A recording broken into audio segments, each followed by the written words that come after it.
Hello दोस्तों, एक बार फिर हमारे YouTube channel reasonable study platform पर आपका स्वागत है, जिसमें हम ज्यामितीय रचनाओं के अंतर्गत चांदे की सहायता से कोण मापना और उनकी रचना करना सीखेंगे। चलो आओ हम अपना वीडियो शुरू करते हैं।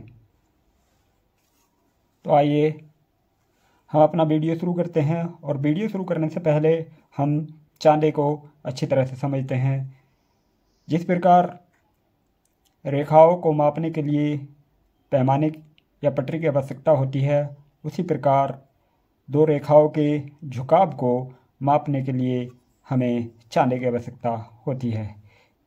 चांदे की सहायता से कोण मापेंगे भी और बनाएंगे भी। तो चलिए हम आगे बढ़ते हैं और पहले चांदे को समझते हैं।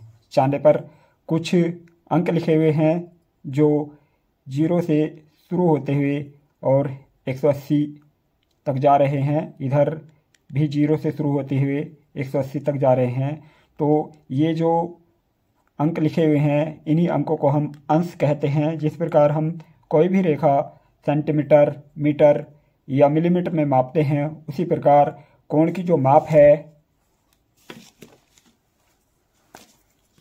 उसी प्रकार जो कोण की माप है,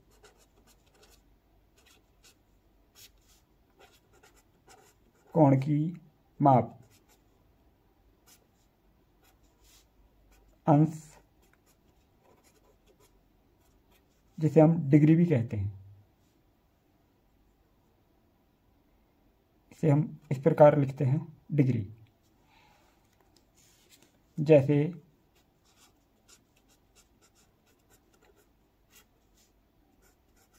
45 डिग्री या अंश। अब हम इन कोणों को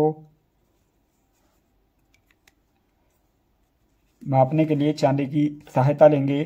तो हम चांदे को किस प्रकार रखना है, यह देखने के लिए यहाँ 0 से शुरू करते हुए 90 अंश का जो कोण है, उस 90 अंश वाले निशान को देखेंगे जो ठीक नीचे यहाँ इस बिंदु पर है, और इधर से 180 वाला और इधर से 0 वाला ये यहाँ मिल रहे हैं।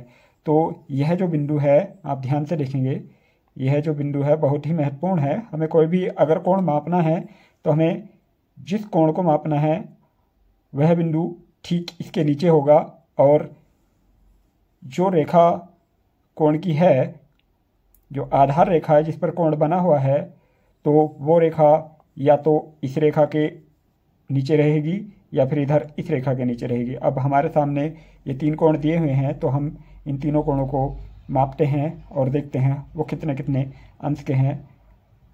तो पहला कोण जो ABC है, हम उसे देखते हैं वो कितने अंश का है, और उसे मापने के लिए हमें ध्यान देना है कि कोण यहाँ B पर बना हुआ है, इसलिए ये जो B बिंदु है हमारा इसके ठीक नीचे आएगा, और ये आधार रेखा है इसलिए ये इस रेखा के ठीक नीचे होगी। अब हम चांदा रखते हैं, और आप ध्यान से देखें किस प्रकार चांदा रखना है।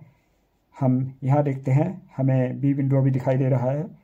अब देखते हैं कि B बिंदु हमें इस समय नहीं दिखाई दे रहा है, इसलिए हमने चांदे को पूरी तरह से रख दिया है। चांदा पूरी तरह रख देने के बाद हम देखेंगे कि कोण कितने अंश का है। तो जिधर हमारी रेखा होती है उधर से ही, जो आधार रेखा होती है उधर से ही हम गिनना शुरू करते हैं। जैसे 0 यहाँ है, हम इधर 180 से नहीं गिनेंगे, 0 से गिनेंगे। 0, 10, 20, 30 और 40 के बीच है, तो 30 से कितना अधिक है देखेंगे यहाँ। तो यह 31, 32, 33, 33.5 अंश है, क्योंकि 33 और 34 के बीच का है, इसलिए ये कोण है हमारा 33.5 अंश। अब हम उससे अगला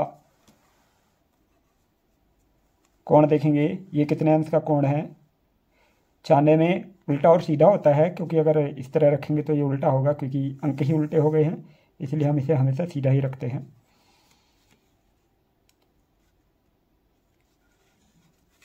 अब इस कोण को भी इसी प्रकार मापेंगे, क्योंकि कोण बाई अंश पर बना हुआ है इसलिए ये बिंदु बाई पर रहेगा और आधार रेखा इधर है, जेड बाई जेड है, तो बाई जेड इसके ठीक नीचे रहेगी। तो हम मापते हैं। तो इसे देखते हैं 10, 20, 30, 100, 110, 120, 130 से भी अधिक। कितना अधिक है देखते हैं। 31, 32 और 33 अंश का कोण है ये। तो ये 133 अंश का कोण है, इसे हम लिखेंगे 133 अंश या डिग्री।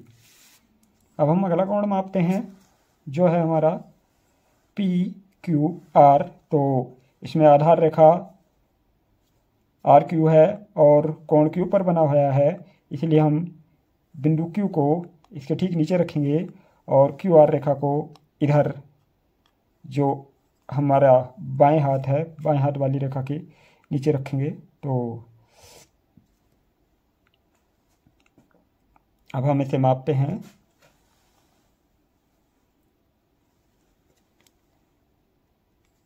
तो यह कोण हम यहाँ से गिनेंगे क्योंकि आधार रेखा से गिनते हैं।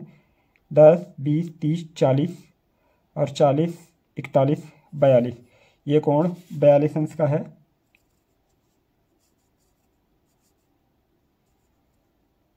तो इस तरह से हमने जो दिए हुए कोण हैं उन्हें चांदी की सहायता से माप लिया है और अब हम आगे चांदी की सहायता से किस प्रकार से कोण बनाए जाते हैं यह सीखेंगे।